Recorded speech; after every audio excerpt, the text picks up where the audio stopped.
लिखते हैं, जिन पदार्थों से स्वास्थ्य, रोग नाश, बुद्धि, बल, पराक्रम वृद्धि और आयु वृद्धि होवे, उन तंडुल आदि, गोधूम, फल, मूल, कंद, दूध, घी, मिष्ट आदि पदार्थों का सेवन यथा योग्य पाक मेल करके यथोचित समय पर मिताहार भोजन करना सब भक्ष्य कहलाता है। बताता हूँ। जिन पदार्थों से स्वास्थ्य बढ़ता है, स्वास्थ्य रक्षा होती है, दूध, घी, फल आदि, अनाज, ये चीज़ें खानी पीनी चाहिए।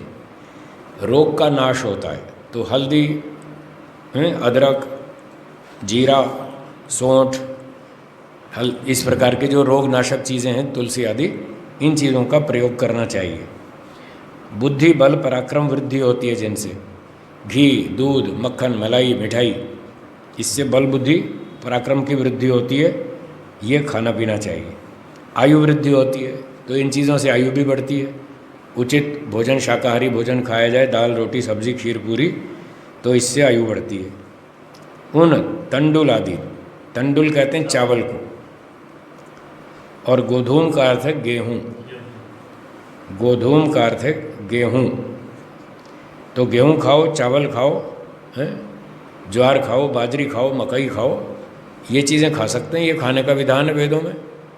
गोधूमाश्च, यवाश्च, तिलाश्च, माशाश्च, प्रियंगवश्च यज्ञेन कल्पन्ता। गेहूँ खाओ, चना खाओ, उड़द खाओ, जौ खाओ, पृषदाज्यम, दूध पियो, दही खाओ, मक्खन खाओ, मलाई खाओ। सम सिंचामी गवाम क्षीरम, अथर्ववेद में लिखा है मैं गाय का दूध दे रहा हूँ, ईश्वर कह रहा है गाय का दूध पियो। तो गाय के दूध, घी, मक्खन, मलाई, दाल, रोटी, सब्जी, अनाज, चावल, ये सब खाना चाहिए। बता रहा हूँ। फल, तो फल है सेब, केला, अनार, संतरा, तरबूज, मौसम के हिसाब से जो बने वो खाना चाहिए। मूल का अर्थ है जो ज़मीन के अंदर होते हैं, मूली, गाजर, शलगम, आलू, शकरकंदी, ये मूल कंद हैं जो भूमि के अंदर बनते हैं। ठीक है। दूध, घी, ये बता ही दिया, सरल है।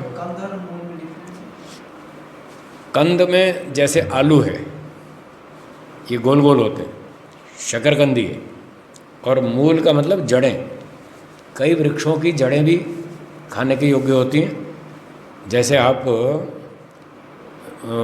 एक तो गाजर मूली है, सीधी जड़ की तरह लंबी होती है, और ये ज़मीन के अंदर होती है, तो इस तरह के मूल कहलाते हैं, जो जड़ की तरह लंबी हो और कच्ची खाई जा सकती है।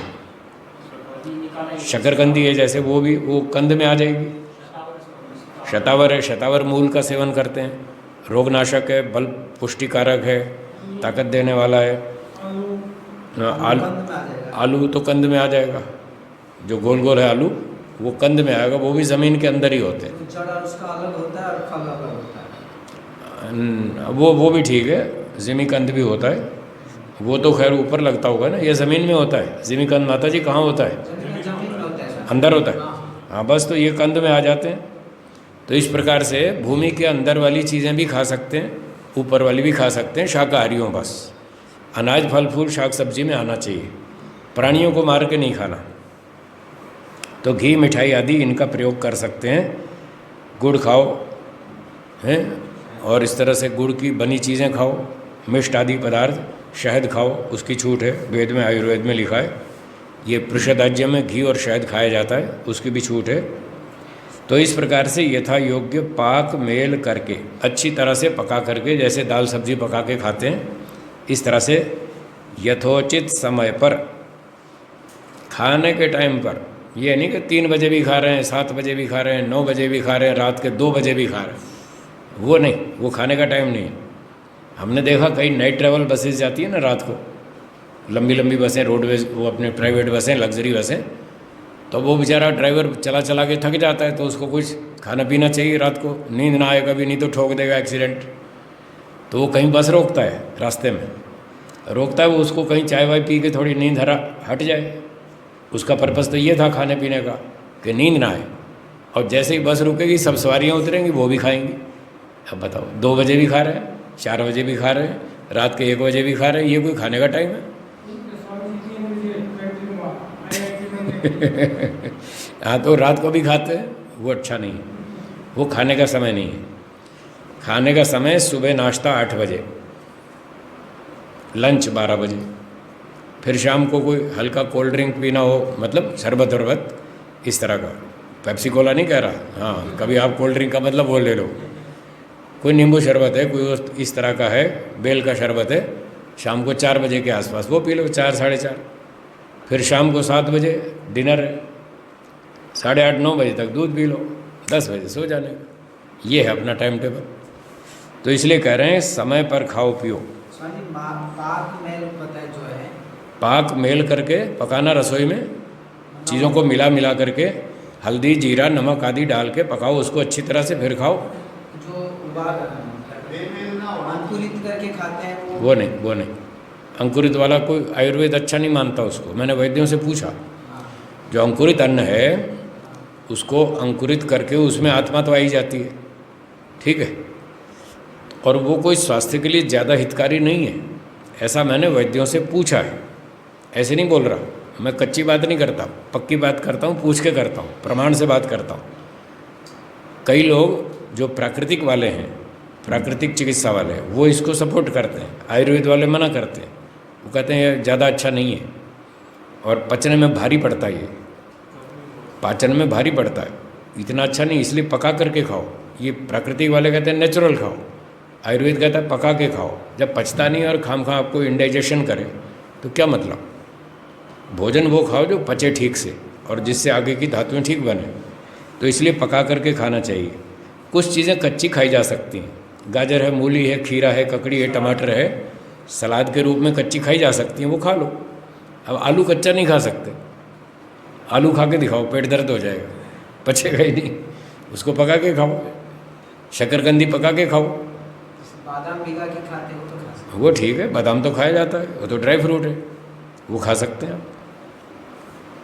और अगली बात सुनिए, मिताहार, ये इम्पोर्टेंट बात है। थोड़ा खाओ, ज़्यादा नहीं। महर्षि मनु ने कहा है अस्वर्ग्यम चाति भोजनम, अधिक भोजन खाना दुखदायक है, सुखदायक नहीं है। तो ये हित भुक, मित भुक, ऋत भुक, ये आयुर्वेद के वचन है, बड़े प्रसिद्ध हैं। थोड़ा खाओ, मित भुक, थोड़ा खाओ, थोड़ा मतलब जितनी ज़रूरत है उतना, उससे 10% कम खाओ, 20% कम खाओ, आप बीमार नहीं पड़ेंगे। ज़्यादा खाएंगे बीमार पड़ेंगे, तो बीमार थोड़ी होना है, स्वस्थ रहना है, इसलिए 10-20% कम खाओ। हमारे गुरुजी भी बताते हैं, जब व्यक्ति खाना खाता है तो उसको लगता है अभी मैं और खा सकता हूँ, और ये सोचकर वो और खा लेता है। फिर आधे घंटे बाद जब वो भोजन पेट में फूलता है, फिर कहता हाय पेट में अफारा हो गया, अब जगह नहीं है, दर्द हो रही है, गैस बन गई है, फलाना हो गया, तो इसका मतलब आपने ज़्यादा खाया। तो उन्होंने बताया कि भोजन खाने के समय तो ऐसा लगता है और खा लें, उतना मत खाओ, 20% 25% कम खाओ, क्योंकि अभी जो भोजन हम खाएंगे वो पेट में जाके फूलेगा जब उसका पाचन शुरू होगा। जैसे आप बादाम को भिगोएंगे, तो जब भिगोएंगे पानी में तो उस समय छोटा साइज़ होगा और भीगने के बाद वो फूल जाएगा। तो ऐसे ही भोजन जो हम खाते हैं वो पेट में जाके फूलता है। अब फूलने के लिए जगह तो आपने छोड़ी नहीं, पूरा पेट भर के खा लिया, और जब फूलेगा तो जगह बचेगी नहीं, फिर अफारा होगा, फिर तकलीफ होगी, साहब क्या हो गया, पेट फूल गया, सांस लेने में भी दिक्कत हो रही है। इसलिए थोड़ा कम खाओ ताकि खाली जगह छोड़ो, फूलने के लिए उसको पर्याप्त स्थान मिल जाए। तो इसलिए थोड़ा कम खाना अच्छा है, ये सभी शास्त्र कहते हैं। मिताहार, थोड़ा खाओ, समय पर खाओ, थोड़ा खाओ, जो अपनी प्रकृति के अनुकूल हो वो खाओ। अगर आपकी पित्त प्रकृति है तो पित्त बढ़ाने वाला भोजन थोड़ा कम खाओ, ज़्यादा मत खाओ, नहीं तो आपको रोग उत्पन्न हो जाएगा। कफ प्रकृति है तो कफ बढ़ाने वाली चीज़ें कम खाओ। वात प्रकृति आपकी तो वात बढ़ाने वाली चीज़ें कम खाओ, बाकी दूसरी खा लो ताकि बैलेंस बना रहे। तो इस प्रकार से अनुकूल भोजन खाना, थोड़ा कम खाना, ये सब भक्ष्य कहलाता है, ये खाना उचित है। थोड़ा सा पढ़ लें। जितने पदार्थ अपनी प्रकृति से विरुद्ध विकार करने वाले हैं, ये वही बात आ गई जो मैं अभी कह रहा था। जितने पदार्थ अपनी प्रकृति से विरुद्ध विकार करने वाले हैं, जिस जिसके लिए जो जो पदार्थ वैदिक शास्त्र में वर्जित किए हैं, ये वर्जित पदार्थ थे, उनका सर्वथा त्याग करना चाहिए। तो जिसकी पित्त प्रकृति है उसको पित्तवर्धक भोजन का त्याग करना चाहिए, बहुत कम, कभी कभार, बहुत थोड़ी मात्रा में, जिससे कि रोगी ना हो। एक व्यक्ति की कफ प्रकृति है तो उसको कफ बढ़ाने वाली चीज़ें, घी, तेल आदि इस तरह की चीज़ें बहुत कम खानी चाहिए, या तो ना खाए या कम खाए, वैद्य की सलाह से। वो जैसा कहे वैसा करना चाहिए। और जो जो जिस जिस के लिए विहित है उन पदार्थों का ग्रहण करना, ये भी भक्ष्य है। तो पित्त वाले के लिए कुछ भोजन बतला है, कोई ठंडी तासीर का भोजन, वो वैसा खा ले, क्योंकि पित्त जो है वो गर्म प्रकृति है। तो गर्म प्रकृति वाले को कुछ ठंडी चीज़ खानी चाहिए ताकि रोगी ना हो, गर्मी ज़्यादा नहीं बढ़े। अब कफ प्रकृति है, वो है शीतल। कफ और वात ये दोनों शीतल है। तो जिसकी कफ और वात प्रकृति है तो वो कुछ गर्म चीज़ें खाए पित्त वाली, ताकि बैलेंस बना रहे। वो ठंडी चीज़ें कम खाए, वरना वो रोगी पड़ेगा। तो जो जो खाने योग्य है वो खाए, जो उसकी प्रकृति के विरुद्ध भोजन है वो ना खाए। इस तरह से खाना चाहिए।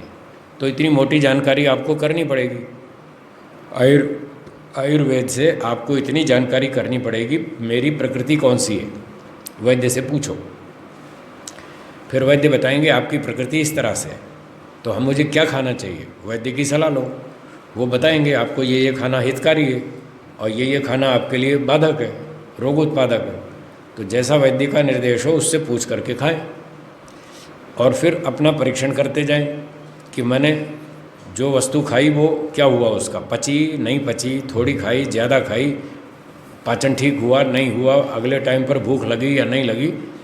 अपना परीक्षण करते रहें हर रोज़, हर समय मतलब सुबह नाश्ता किया तो देखो दोपहर में भूख ठीक टाइम पर लगी या नहीं लगी। अगर ठीक टाइम पर लगी और ठीक भूख लगी, खाने की इच्छा हो रही है, तो समझो आपने ठीक मात्रा में भोजन खाया और रोगी नहीं हुए, तो मतलब ठीक खाया, विरुद्ध नहीं खाया। और अगर आपको ये लगे भाई मैंने नाश्ता तो किया था 8 बजे, अब 11:30-12 बजे लंच का टाइम है और भूख ही नहीं लगी, मतलब आपने ज़्यादा खाया। अब आपको 2 बजे भूख लग रही है तो मतलब आपने ज़्यादा खाया। अगले दिन खाने की मात्रा कम करो नाश्ते में। अगले समय पर ठीक भूख लगनी चाहिए। ये पहचान है क्वांटिटी का, कि आपने पिछली भोजन की क्वांटिटी ठीक खाई या ज़्यादा खाई, ऐसे मात्रा का पता चलता है। तो 8 बजे नाश्ता किया, 12 बजे लंच के समय भूख लगनी चाहिए। 12 बजे लंच किया तो शाम को 7 बजे डिनर के टाइम पे भूख लगनी चाहिए। अगर नहीं लगी तो समझो लंच ज़्यादा किया, अगले दिन कम करो, अगले दिन और कम करो। ऐसे परीक्षण करते रहने से आपको पता चल जाएगा मुझे कितना भोजन खाना है। इस प्रकार समय पर खाओ, उचित मात्रा में खाओ, थोड़ा 10% कम खाओ तो आप बीमार नहीं पड़ेंगे। थोड़ा थोड़ा खाओ, सारी ज़िंदगी खाते रहो। और ज़्यादा खाओगे जल्दी कोटा पूरा हो जाएगा, फिर डॉक्टर कहेंगे अब डायबिटीज़ हो गई, अब शक्कर नहीं खाना। फिर मुंह देखते रहोगे, लोग मिठाई खाएंगे, तुम तमाशा देखोगे और ललचाते रहोगे कि ये मिठाई खा रहा है और मैं नहीं खा सकता, मैंने पहले ज़्यादा खा ली, मेरा कोटा पूरा हो गया।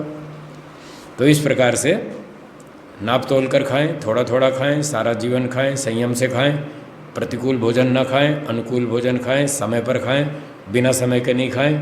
ये भक्ष्य है, इस तरह से खाना चाहिए। ठीक है जी।